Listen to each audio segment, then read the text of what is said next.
नमस्कार दोस्तों, कैसे हैं आप सब। आशा करती हूँ कि आप लोग मस्त होंगे। तो आज बहुत ही बरसों की तपस्या के बाद मेरा टिकट हो गया है, तो मैं भी वापस जाऊंगी कॉलेज। जेल की रोटी खानी पड़ेगी। तो अभी मैं जाऊंगी हॉस्टल। अभी मुझे पैकिंग करना है, बहुत सारे काम है, घर पे समय भी व्यतीत करना है सबके साथ। वैसे ऑलरेडी काफी कर चुकी हूँ, बट स्टिल समय व्यतीत करने के नाम पर मैं अलग अलग व्यंजनों का आनंद लेने लगी।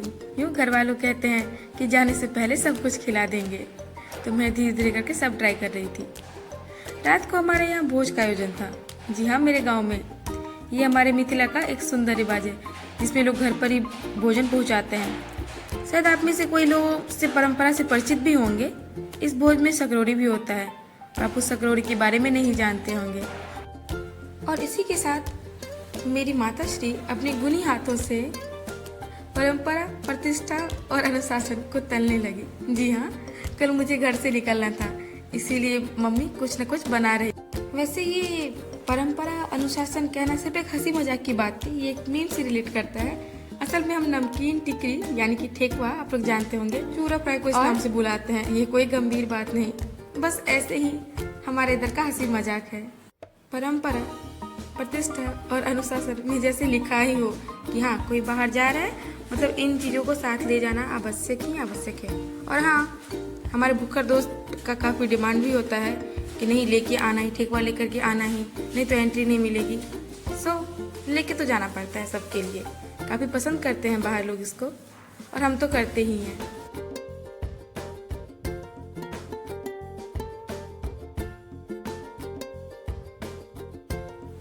ये सब पूरा होते ही मैं पैकिंग करने चली गई। कमरे में फैला ये मेरा सामान जैसे मुझसे ही कह रहा हो। मेरा बैग मुझे चिढ़ाने से लगा था। मेहमान हूँ, ये पल पल मुझे याद दिलाता है।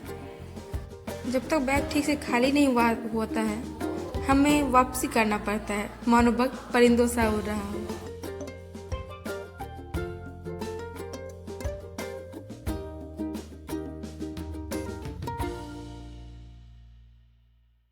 और यहाँ मैं अपने बैग की इच्छा पूर्ति के लिए परंपरा, प्रतिष्ठा और अनुशासन सब कुछ को अपने बैग में विधि पूर्वक बंद कर दिया। फिर इन सबको मैं अपने बैग में सुरक्षित तरीके से रख करके मैं बंद करके और सोने के लिए चली। सुबह होते ही मैं तैयार होकर निकल पड़ी। सबके चेहरे पर तो उदासी छाई हुई थी, बस मैं ही थी जो मुस्कान लिए घूम रही थी, क्योंकि मैं जानती थी मेरे उदास होने पे उनका और दुख बढ़ जाता। मैं यहाँ 4 पहियों वाहन में सवार हो निकल चुकी थी। ठंड मानो वो भी मुझ पे पाबंदी लगा रही हो बाहर जाने से। ये है हमारे गांव का शिव मंदिर। यहाँ से मैं अपने आराध्य का आशीर्वाद ले निकल पड़ी थी। जी, ठंड तो बहुत थी और कुहासा भी। और यहाँ आकर के हमें दिखा अपना खेत। जी हाँ, जिसमें मैं अपने बचपन की स्मृतियों में खो गई। चूँकि मुझे 4 पहियों वाहन का सफर बिल्कुल ही बनता नहीं है, इसीलिए मैं अपने साथ संतरा ले आई थी। कहते हैं कि इस सफर में काफी मददगार होता है, इससे मन विचलित नहीं होता और थकान भी कम महसूस होती है। अब मैं स्टेशन पहुंच चुकी थी और ये था मेरा पहियों वाला बक्सा। जी हाँ, मजाक कर रही हूँ। यहाँ पर प्लेटफॉर्म पे ट्रेन का इंतजार करते करते सोची थोड़ा खुद को कैदी कर लेती हूँ, मानो अपना शकल भी तो बनाना है। हम बैठ चुकी थी अपनी ट्रेन में और आनंद लेने लगी थी अपनी सीट का। जी हाँ, और खुश तो मैं थी क्योंकि मुझे यहाँ ठंड नहीं लग रही थी और मुझे स्वेटर भी नहीं पहनना पड़ रहा था। और जी हाँ, ये फिर से वही पड़ाव है जिसके आने या फिर जाने से हमें घर आने और घर जाने की खुशी मिलती है और दुख होता है। ये वही पड़ाव है जहाँ से मुझे लगा कि अब मैं घर से निकल चुकी हूँ। जी हाँ, गंगा नदी। और यहाँ मैं अपना चालान कटाते हुए, यानी कि माँ को एक सिक्का अर्पित करते हुए, कहते हैं कि हम गंगा माँ के ऊपर से गुजरते हैं तो हमें कुछ ना कुछ उन्हें देना चाहिए। यहाँ मैं घर से ले आई थी खाना, तो अब मैं खाने का आनंद लेने का सोच रही थी। वैसे मुझे ट्रेन में ज़्यादा खाना पसंद नहीं है, इसीलिए पहले ही इंस्ट्रक्टर के थोड़ा लेके आई थी।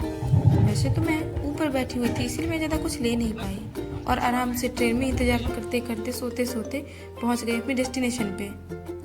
भाई, यहाँ तो वही वाली फीलिंग आ रही थी। ये हंसी वादियाँ, ये खुला आसमां, और मैं पहुंच गई थी अपने हॉस्टल। ये देखो, टन-टन-टन।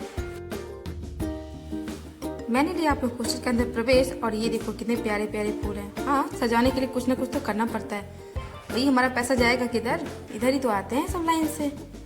और ये देखो यहाँ पे कोई नहीं दिख रहे हैं क्योंकि काफ़ी सुबह है तो कोई उठे नहीं है उतने लोग सब। यहाँ मैं उत्तोलक की मदद से जल्दी से ऊपर पहुँच गई और ये है मेरा फ्लोर और मैं आ गई। सुनसान रास्ता और ये है मेरा रूम। आते ही मैंने दर्शन किए मेरे भगवान जी के। ये देखो, मैं जल्दी से फ्रेश होकर के नीचे आ गई थोड़ा धूप सेकने के लिए, क्योंकि मेरे घर पे तो धूप देखने को भी नहीं मिलते थे, दर्शन बहुत ही दुर्लभ थे। यहाँ पे काफ़ी अच्छी धूप थी तो सोचा क्यों ना आनंद उठाया जाए।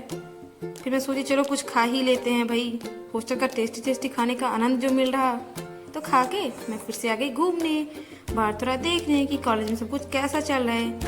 भाई रिपोर्ट तो रखना पड़ेगा हर एक बात का। अपने कॉलेज में घूम के और आनंद लेकर के धूप का मैं पुनः चली रूम की ओर और ये सब सेट करके मैं अच्छे से, ताकि हम अच्छे से खा सके। और देखो ये है मेरा रूम, मैंने सारे सामान को वापस से सेट किया अच्छे से, क्योंकि जाने से पहले तो सब खराब हो जाते हैं। और देखो ये है मेरे विंडो के बाहर का व्यू, प्यारा व्यू है ना। तो सामने वाली आंटी बहुत अच्छा फूल लगाती है अपने छत पे, प्यारा प्यारा सा फूल अभी भी दिख रहे हैं ना आपको अच्छे से। ये फ्रंट व्यू और ये है साइड व्यू मेरे हॉस्टल का। चलो बाय बाय।